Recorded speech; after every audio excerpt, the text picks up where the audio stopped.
Տիկին Մելոյան, ձեր գնահատման ո՞ր սահմանադրական նորմերն են խախտվում վարչապետի կողմից եկեղեցու իր բնութագրման բարենորոգման գործընթացին պաշտոնապես մասնակցելով։ Դե ես երևի թե իրավական կոմպոնենտից առաջին հերթին խոսամ, առաջին հերթին դա հակաիրավական եւ հակասահմանադրական գործընթաց է, որովհետեւ Նիկոլ Փաշինյանը հստակ իր տեսաուղերձում հայտարարեց, որ որպես վարչապետ է հանդես գալիս, իսկ որպես վարչապետ նա նմանաբովանդակ գործընթաց մեկնարկելու, կյանքի կոչելու որևէ իրավասություն, գործառույթ, լիազորություն թե սահմանադրությամբ, թե Հայաստանի Հանրապետության օրենսդրությամբ չունի։ Իսկ մեր սահմանադրության 6-րդ այդքան չարչրկված հոդվածը այս իշխանության կողմից օրինականության սկզբունքը հստակ ասում է, որ պետական եւ տեղական ինքնակառավարման մարմինների ներկայացուցիչները եւ պաշտոնատար անձինք իրավասու են կատարելու միայն այնպիսի գործողություններ, որոնք իրենց լիազորել է սահմանադրությունը կամ օրենքը։ Սա ոչ միայն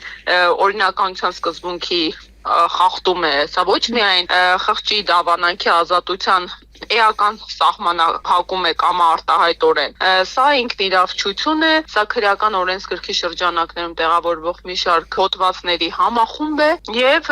ամենակարևորը սա ակնհայտ հակահայկական գործընթաց է, որի հիմնական նպատակը կրկին մեր հանրության, հայկական հասարակության երկբևեռումն է։ Կարող եք սա դիտարկել որպես պաշտոնական լիազորությունների չարաշահում, եթե այո, ինչ պատասխանատվության մեխանիզմներ են նախատեսված։ Տեսեք, սա առաջին անգամ չէ, օրինակ նույնական հակասահմանադրական ուղղակի sense բացահայտ կերպով ու արդեն հայ հասարակության ու հայ ազգի համար, 100-ամյա բազմադարյա ինստիտուտի թիրախավորումը դա նոր հերթական կարմիր գծի հատում է։ Սա մենակ նաև ասեցի մեկ իրավունքի խումբ չէ, քրեական օրենսգրքով նախատեսված մի շարք հանցավոր արարքների համախումբ է, ու նման հակասահմանադրական գործելավոճ դրսևորվել է նույն պաշտոնատար անձի կողմից, օրինակ երբ իր հայտարարությամբ դատարանները շրջափակվեցին, օրենսդիր մարմինը իր ֆիզիկական ներկայությամբ շրջափակվեց։ Այս բոլոր իրավիճակներում կա սահմանադրությամբ նախատեսված մեխանիզմ, պետք է հարուցվի քրեական գործ եւ այս պաշտոնատար անձի լիազորությունները կասեցվեն կամ դադարեցվեն ու հենց այն հանգամանքով պայմանավորված, որ նրա ակնհայտ հակասահմանադրական գործողությունը չեն ունենում հետևանքներ, սա ստեղծում է երկրում ճգնաժամային իրավիճակ, քաղաքական ճգնաժամ, սահմանադրաիրավական ճգնաժամ։ Ու այդպիսի ճգնաժամային պայմաններում ենք մենք արդեն քանի տարի ապրում։ Իսկ վարչապետի կեցավայրում նման փաստաթղթի ստորագրումը արդյոք խորացնում է հակասահմանադրական բնույթը։ Դե հենց ամբողջովին այդ գալիս է ինքը ինչ արեց, Նիկոլ Փաշինյանը ընդգծեց, որ ինքը այդ փաստաթուղթը ստորագրում է որպես, եթե բառախաղեր նախկինում անում, ասում էր, որ որպես Նիկոլ Փաշինյան անձ է ինքը հայ առաքելական Սուրբ եկեղեցու դեմ այս անթույլատրելի պայքարը մեկնարկելու մղում, այսուհետ ինքը երեք պաշտոնապես հայտարարեց, որ այս գործընթացը ինքը մեկնարկում է որպես Հայաստանի Հանրապետության վարչապետ, որպես վարչապետ ստորագրում է եւ վարչապետի կեցավայրում է, այսինքն պետական միջոցների շահարկմամբ է ողջ գործընթացը տեղի ունենում։ Ինչը կրկին ընդգծում է, որպես Հայաստանի Հանրապետության վարչապետ ու մի շարք մնացած բոլոր բարձրաստիճան պաշտոնատար անձիկ մեր սահմանադրության ու օրենսդրության տրամաբանությամբ կարող են անել միայն այնպիսի գործողություններ, որոնք թվարկված են նույն սահմանադրությամբ եւ օրենքներով։ Բացի այն, որ Նիկոլ Փաշինյանը հայ առաքելական Սուրբ եկեղեցու գործերին որևէ միջամտելու գործառույթ լիազորություն չունի, ավելին մեր սահմանադրությունը ընդգծել է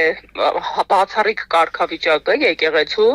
առանձին հոդված նրան նվիրելով եւ ընդգծելով, որ եկեղեցին անկախ է պետությունից եւ նույնանուն օրենքով եկեղեցու եւ պետության փոխհարաբերությունները կարգավորող հստակ սահմանված է, որ պետությունը իրավունք չունի միջամտելու եկեղեցու ներքին գործերին։ Անկախ են պատրվակից, ինչ կլինի, արդյոք հոգևորականներից մեկի կողմից խախտվել է կանոնական իրավունք, չի խախտվել, դրանք որևէ կերպով Հայաստանի Հանրապետության վարչապետի լուծման խնդիրները չեն։ Եվ երբ նա իրեն թույլ է տալիս միջամտելու այս process-ներին ու մի բան էլ, նման գործընթացներ մեկնարկելու, սրանք ակնհայտ հակաիրավական գործընթացներ են, ավելին հակահայկական գործընթացներ են, որովհետև ամենայն հայոց կաթողիկոսը ինքը պաշտոնյա չէ, ու ինքը միայն Հայաստանի Հանրապետությունով կաշկանդված չէ։ Ամենայն հայոց կաթողիկոսը ու հայ առաքելական Սուրբ եկեղեցին դրանք ամբողջ հայության համար նախատեսված ինստիտուտներ են։ Ամբողջ ամենայն հայոց կաթողիկոսը ընտրվել է աշխարհասփյուր հոգևորականների կողմից։ Ամենայն հայ առաքելական Սուրբ եկեղեցին դա ամբողջ աշխարհասփյուր հայության կողմից ձևավորված եւ ամբողջ աշխարհասփյուր հայության ընդհանրապես գոյը պահպանած ինստիտուտ է աշխարհի հնագույն ինստիտուտների տարբեր ազգերում գոյատևած հնագույն ինստիտուտներից է եւ այս մեկ անձը որևէ իրավասություն չունի իր անձնական սուբյեկտիվ նկարտումներից ելնելով նմանաբնույթ միջամտություններ թույլ տալու։ Տիկին Մելոյան, իսկ այս իրավիճակում ո՞ր ինստիտուտներն են պարտավոր արձանագրել այս ամենը։ Սահմանադրել։ Իրավապահ մարմինները, գլխավոր դատախազությունը։ Իսկ մենք կտեսնենք արդյոք նման բան։ Դե քանիցս չենք տեսել, էլի ցավոք սրտի պետք է արձանագրենք, լիահույս լինենք, որ հնարավոր է ինչ որ իրավական հետևանքի վրա հասնել, բայց կրկին ընդգծում եմ, այն իրավիճակը, երբ այդ հետևանքը վրա չի հասնում, սա որակվում է որպես ճգնաժամային իրավիճակ։